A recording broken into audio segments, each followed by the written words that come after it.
Hello guys, this is Ankur Vasne and I'm back with Vasne coaching classes. Guys, आज से हम अपना chapter number 8 9th class का quadrilateral start करेंगे। आपको पता है 7.4 आपको लग रहा हो मैंने नहीं करवाई, वो इसलिए नहीं करवाई बेटा क्योंकि आपको न्यू सिलेबस के हिसाब से वो रिमूव हो चुकी है टोटली, क्योंकि उसमें इनइक्वालिटीज है। इनइक्वालिटीज का टॉपिक पूरा तरह से रिमूव हो चुका है। उसके बाद मैंने बहुत सर्च करा, तब मैंने देखा कि हाँ वो रिमूव हो गया है, इसलिए मैंने वो इसको वीडियो को नहीं डाला है।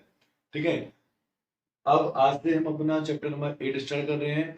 उसके आपको पता है लेक्चर 1 में मैं हमेशा की नोट्स लेता हूँ, तो आज मैं की नोट्स लेके आया हूँ। की नोट्स चैप्टर के मोस्ट इंपॉर्टेंट है, यानी कि अगर आपने की नोट्स वाली वीडियो नहीं देखी तो आपको चैप्टर की एबीसीडी भी नहीं आएगी। और मैं विश्वास करना कि इस चैप्टर की नोट्स वास्तव कोचिंग क्लास से अच्छे आपको कहीं मिलेंगे नहीं, ये मैं गारंटी देता हूँ आपको। चलिए तो वीडियो स्टार्ट करता हूँ। देखिए, आपको मैं लिखा मैंने तो बता आपको मेरी बहुत अच्छे से पता है कि जो चैप्टर का नाम होता है पहले मैं उसको क्लियर करना चाहता हूँ कि अपनी वीडियो में की नोट्स में, कि ऐसा ना हो कि चैप्टर का नाम का मतलब नहीं पता। हमारे चैप्टर का नाम है क्वाड्रिलेटरल। तो क्वाड्रिलेटरल क्या होता है, how do you define this? क्या a closed figure bounded by four line segment. Line segment पता है ना, having two end points is known as line segment. तो as the closed figure, closed figure ठीक है, जो कि क्या हो, फोर लाइन सेगमेंट से बंधी हुई हो, बंद हो, हिल ना रही हो, इसको क्या कहते हैं हम, क्वाड्रिलेटरल। ठीक है, अब इसमें कुछ टर्म्स हैं जो आपको पूरे चैप्टर में यूज होंगे, और आपको वो नहीं पता है तो आपको बहुत दिक्कत होगी। ठीक है, वैसे मुझे पता है आप 50% कोई चीज पता होगी, लेकिन तब भी मैं जानता हूँ कि 50% जिनको नहीं पता है उसके लिए लिखा है मैंने। आप लोग देख लीजिए, कंजुगेटिव और एडिशन साइड्स। क्या कंजुगेटिव क्या होता है, लगातार। एडिशन क्या होता है, पड़ोसी, बराबर वाला। ठीक है, नेबर जो कहते हैं। तो कंजुगेटिव और एडिशन साइड्स क्या होती है, to sides with common vertex. कोई भी दो साइड आपको समझ में नहीं आ रहा, आप ये सोचो कि संधि क्या करी थी, with common vertex. Common vertex क्या होता है, वर्टेक्स भी, ए वर्टेक्स है, बी वर्टेक्स है, सी वर्टेक्स है, डी वर्टेक्स है। ठीक है, जहां पे मिनिमम टू लाइन इंटरसेक्ट करती है। अब क्या हुआ, अब एक वर्टेक्स कॉमन होना चाहिए, तो ए वर्टेक्स कॉमन है या बी वर्टेक्स कॉमन है, मैंने लिखा था वो सी बी और बी ए। तो इसमें क्या कॉमन लिखा मैंने, बी। तो बी कॉमन है वर्टेक्स, तो hence A B and B C are two adjacent sides और consecutive sides. Okay, opposite sides क्या होती हैं, two sides with no common end point.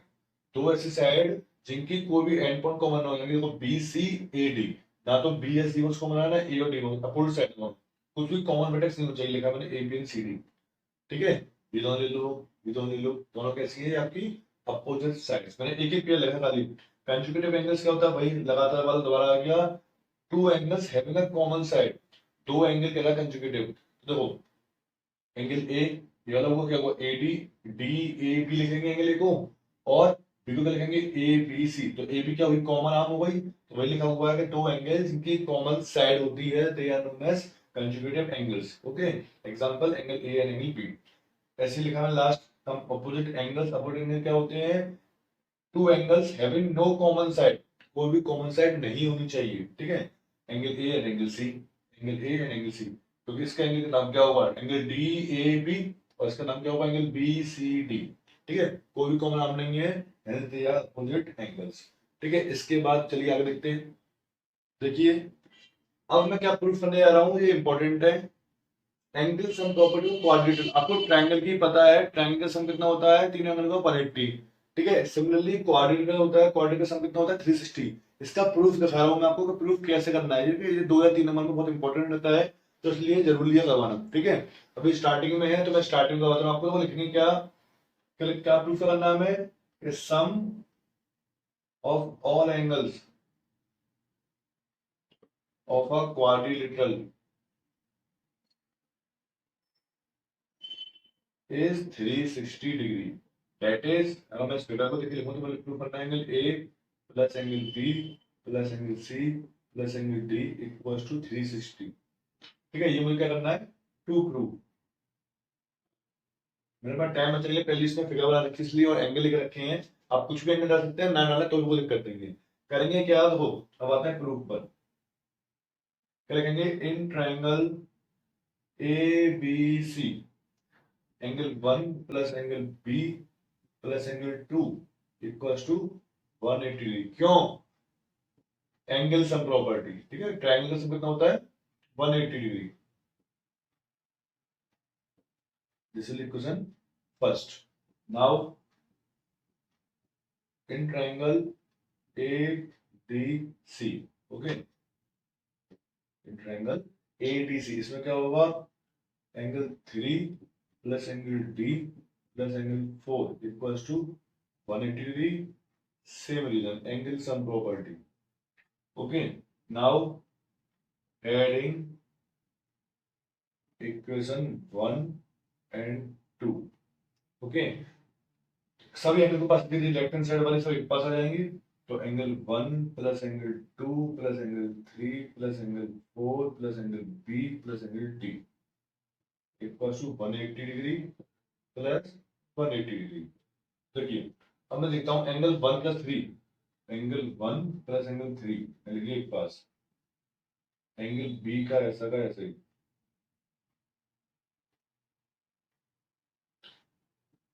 ठीक है, इसके अलावा एंगल बी तो लिख दिया मैंने ऐसे कैसे ही, सी का क्या लिखेंगे, एंगल 2 प्लस एंगल 4 और प्लस एंगल डी. अब 180 प्लस 180 कितना हुआ, 360 डिग्री. ठीक है, इतना हो गया. अब एंगल 1 प्लस 3 कितना है मेरे पास, angle A. Angle 2 plus angle 4 कितना, एंगल सी.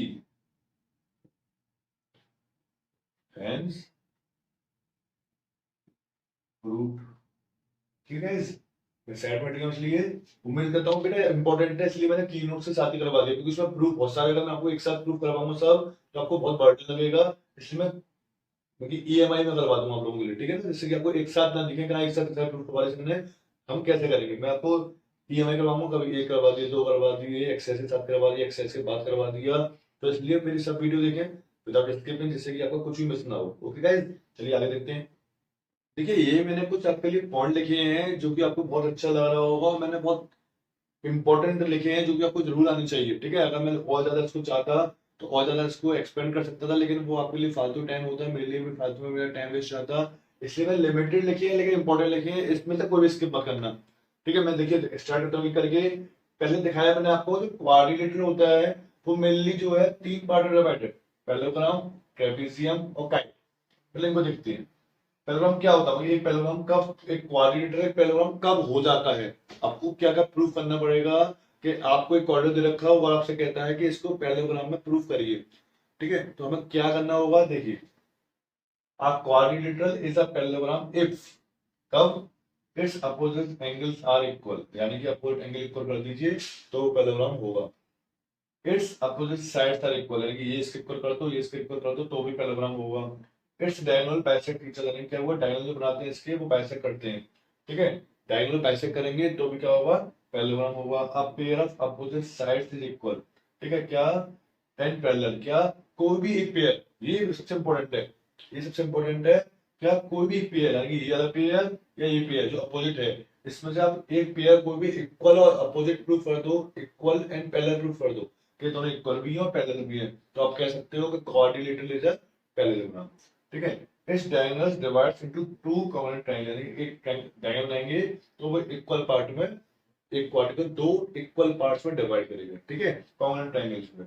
कॉर्नर पता है आपको, मैं तो बता चुका हूं लास्ट चैप्टर में, ट्रायंगल चैप्टर में कॉर्नर कैसे प्रूफ करते हैं. ठीक है, ये तो था आपका पैरेललोग्राम का. पैरेललोग्राम का सबसे ज्यादा इंपॉर्टेंट है, सबसे ज्यादा आपकी क्लास में पैरेललोग्राम इंपॉर्टेंट है, यानी ये पॉइंट आपको वो दिमाग में हर पल याद रखने हैं. ठीक है, नेक्स्ट पे आता हूं मैं. Next is trapezium.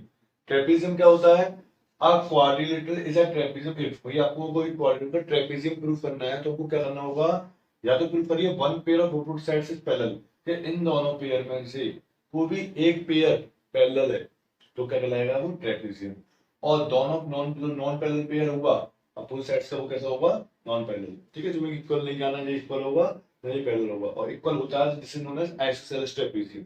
ठीक है, काइट पे आते हैं. काइट क्या होता है, अ quadrilateral is a kite if एक क्वाड्रेंट कब काइट कहलाती है, अगर two pairs of equal adjacent angle, यानी कि दो पेयर एडजेसेंट एंगल को पास पास वाले, ये दोनों इक्वल हो, ए बी इक्वल हो एडी के और बी सी इक्वल हो सी डी के.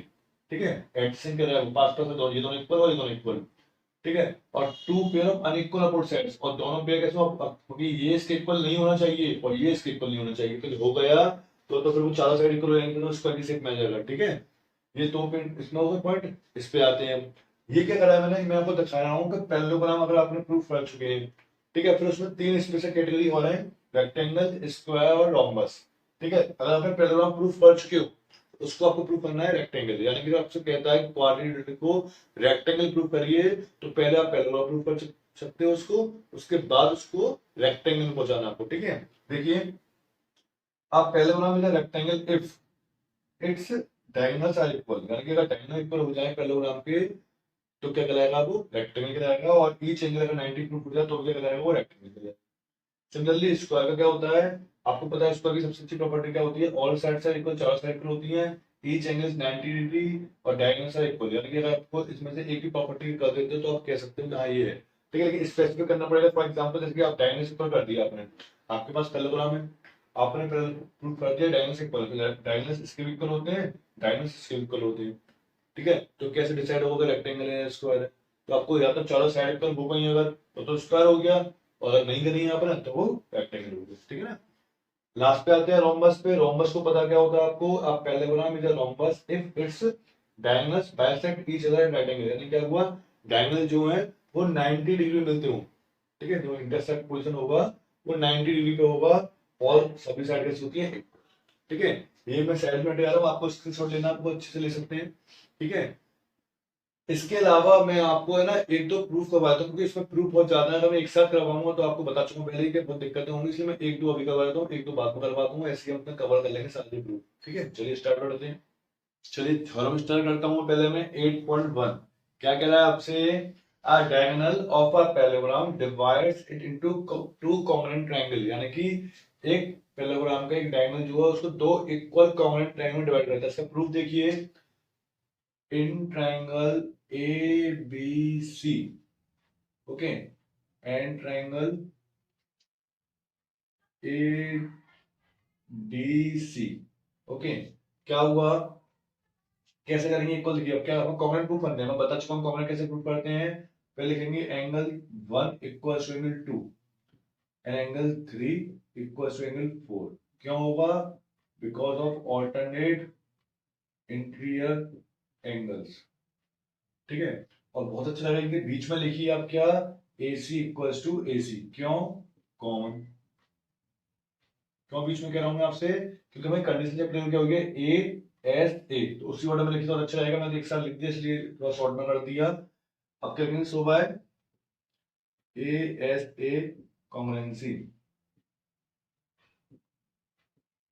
Triangle A B C is congruent to triangle, किसके इक्वल हुआ, ट्राइंगल ए बी सी। पर देखिए ये वाला एंगल जो था ए बी सी का एंगल किसके इक्वल है, 4 के इक्वल था, तो क्या लिखूंगा मैं, ट्राइंगल सी डी, अब बी किसके इक्वल है, डी के और ए, तो देखो कैसे बचा मैंने, ए किसके इक्वल है, सी के, ये वाला एंगल किसके इक्वल था, इसके, बी किसके इक्वल है, डी के। अपोजिट एंगल्स कैसे होते हैं, इक्वल होते हैं, आपको पता है वो वैसे भी आएगा। और एंगल सी जो है, ये वाला एंगल जो है किसके इक्वल है, एंगल ए के, हेंस दे आर कॉन्ग्रुएंट, ये प्रूफ करना था। ये थोड़ा मैंने क्यों लिखी इसके साथ, देखो इसमें थोड़ा मैं कह रहा है in a parallelogram opposite sides are equal. ठीक है, अगर एक पैरेललोग्राम है तो उसमें अपोजिट साइड कैसी होती है, इक्वल होती है। इसको कैसे करेंगे, देखो पहले आपको पूरा लिखना है, ये लिख लोगे, इसके क्या लिखना, सो AB equals to CD and BC equals to AD, क्यों, बाय CPCD। ठीक है बेटा, इसी के साथ दो थ्योरम खत्म हो जाएंगे, समझिए कैसे, पहले थ्योरम तक की ये 8.1 ये यहाँ पे खत्म हो गई, दूसरी थ्योरम होती है वो पहले आप ये पूरा प्रूफ कर दिखाएंगे, उसके बाद में ये ऐड कर देंगे तो आपका सेकंड थ्योरम का प्रूफ हो जाएगा। चलिए मैं नेक्स्ट पे आता हूँ। नेक्स्ट थ्योरम देखिए क्या कह रहा है आपसे, if each pair of opposite sides of quadrilateral are equal then it is a parallelogram. अगर आपको एक पेयर पैरेलल इक्वल दे रखा है तो क्या होगा, पैरेललोग्राम। प्रूफ देखिए इसका, क्या लिखेंगे, in triangle A B D and triangle C D B. ठीक है, क्या हुआ, A B equal D C, given है opposite sides of parallelogram, A D equals to B C, same reason given है हमें, इसके साथ B D equals to P D या D B common, so by S S S congruency triangle A B D common triangle C D B के। अब triangle हो गए तो लिखूंगा so angle 1 equal to angle 2 by C B C D. अब ये कैसे एंगल है, ये ऑल्टर्नेट एंगल इक्वल कर चुके हैं तो लाइंस कैसे होंगी, पैरेलल हो जाएंगी। अब मैंने क्या लिखा 1 इक्वल टू 2, मैं कहता हूँ एडी जो है वो पैरेलल होगी बीसी के। As well angle 3 equal to angle 4 हो जाएगा, same reason by C B C D. तो अब एंगल 3 इक्वल टू 4 हो गया तो ए बी जो है वो पैरेलल हो गई बी सी के। ओके नेक्स्ट प्रूफ 8.4 हम देखिए। प्रूफ पे करना है कि एक पैरेललोग्राम में अपोजिट एंगल्स कैसे होते हैं इक्वल। मैं लिखूंगा angle A plus angle D equals to 180 degree. क्यों, दे आर को interior angles. As well as अब ए प्लस डी मैं लिख रहा हूं angle A plus angle B भी कितना होगा 180 degree. Same reason. Okay this is equation first, this is equation second, from equation first and second, from equation first and second we get angle A plus angle B equals to angle A plus angle B.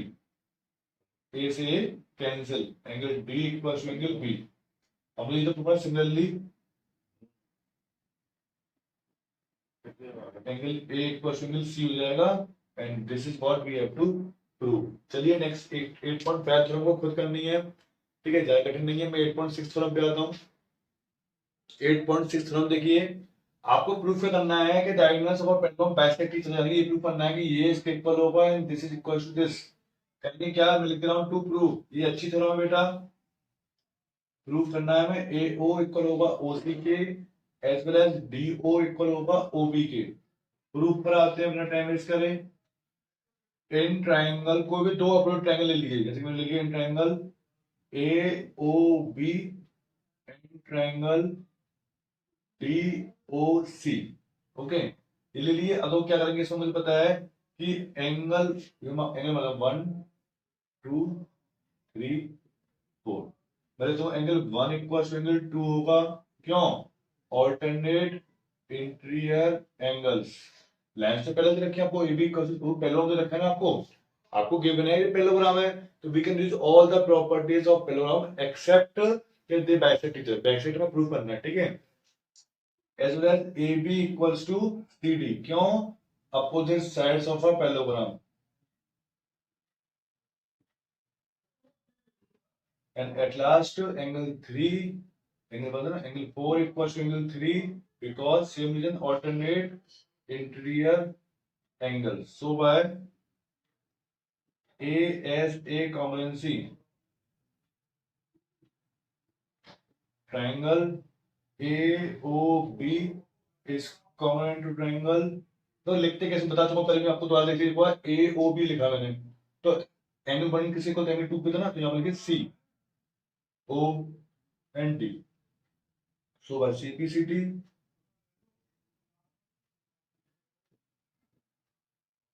AO equals to OC and DO equals to OB।